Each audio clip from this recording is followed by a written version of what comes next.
ተወዳጇ ድምፃዊትና ተዋናይት የሆነችው ዘቢባ ግርማ ሰሞኑን በደማቅ ሁኔታ የልጇን ክርስትና አከበረች። ይህም የክርስትና አከባበር እንግዲህ እጅጉን አነጋጋሪ የሆነ ይገኛል። ምክንያቱ ደግሞ የዘቢባ ልብስ ብቻ ከ200,000 ብር በላይ የሚያወጣ በመሆኑ ነው። እንደተባለው ከሆነ አጠቃላይ ለቤተሰቡ ልብስ የወጣው ከ300,000 ብር በላይ እንደሆነ እየተነገረ ይገኛል። እንግዲህ ዘቢባን የምናውቃት የኛ በተሰኘው በሴቶች ጉዳይ ላይ የሚያጠነጥን በነበረው ተከታታይ የሬዲዮ ድራማ ነበረ።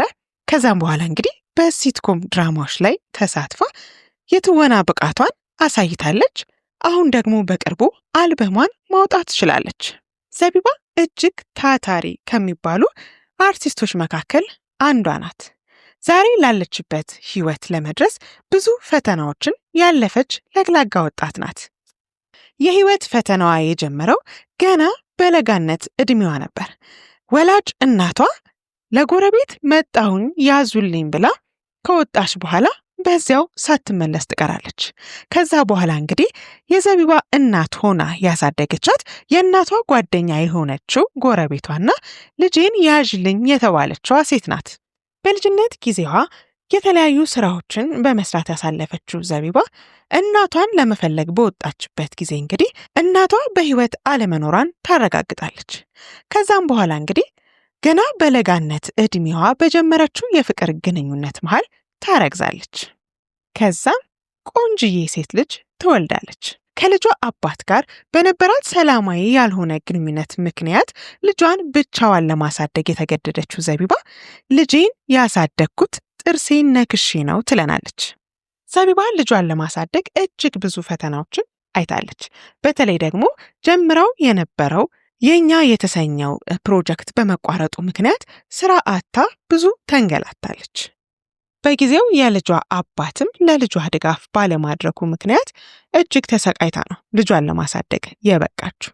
ያንን ሁሉ ፈተና ካለፈች በኋላ በድምፃዊነቷ ወደ ስኬቱ ማማ ላይ እየመጣችበት ባለችበት ሰዓት ነው እንግዲህ ከይሱ ጋር የተገናኙት።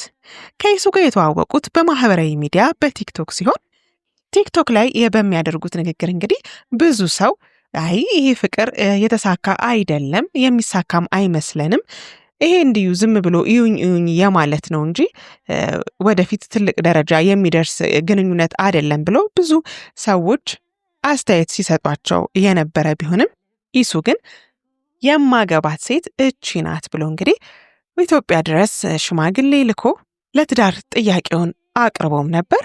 በዚህን ጊዜ እንግዲህ እናት ሆና ከጎኗ የቆመችው ያቺ ያሳደገቻት እንደ ወላጅ እናት ተንከባክባ ያሳደገቻት የእናቷ ጓደኛ ነበረች። ከዛም ሽምግልናው በደማቅ ሁኔታ ከተከናወነ በኋላ በእሽታ ታልፎ እነዚህ ሁለት ጥንዶች ለጋብቻ በቅተዋል።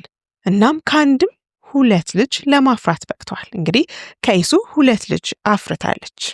ለራሷ 3ኛ የሆነውን ወንድ ልጇን በቅርቡ ተገላግላ ሰሞኑን ደማቅ የሆነ የክርስትና ፕሮግራም አዘጋጅታለች። እንግዲህ ከሰርግ ያልተናነሰ ከዚህ በፊትም እንግዲህ የአጥሮፍ አትስማሽ ፕሮግራሟን ይሱ ከሰርግ ባልተናነሰ የተለያዩ አርቲስቶች በተገኙበት በደማቁ ነበር ያከበረላት።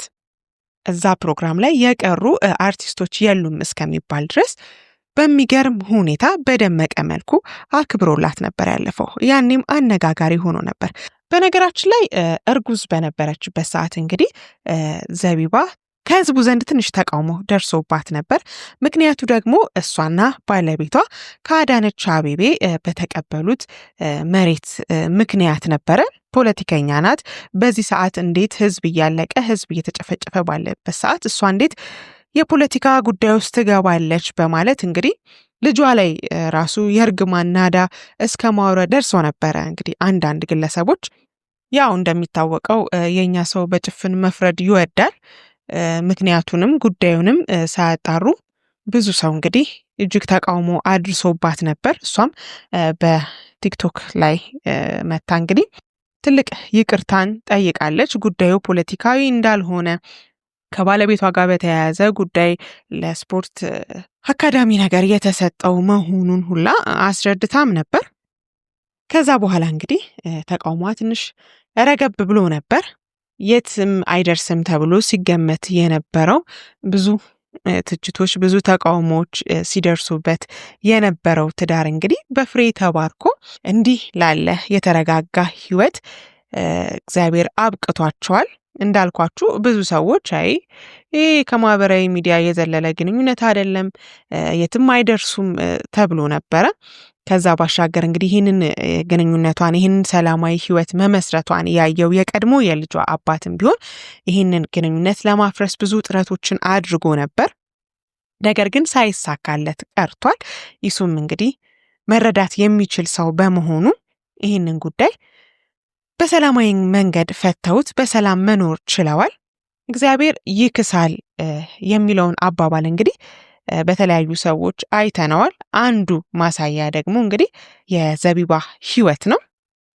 ያሳለፈችው ከባድና እጅግ ፈታኝ ከሆነ ሕይወት ፈጣሪ አውጥቶ አሁን ላለችበት የተረጋጋ ሰላማዊ የፋይናንሻል ችግር የሌለበት ሕይወት ላይ መድረስ ችላለች። እንግዲህ የልጇን ትምህርት ቤት መክፈል አቅቷት ብዙ መከራዎችን ስታይ የነበረች ልጅ ዛሬ እግዚአብሔር ረድቷት ጥረቷን አይቶ አሁን ላለችበት የተሻለ ሕይወት አብቅቷታል። ይመሻል ይነጋል፣ አይኔ ግን በስስት ጨፍኖ የሚያይሃል ከፀጉር ቅንጣት ለአንዲቷን ዘለላ ስትወርቃ ያሳየኝ ይከፋኛልና።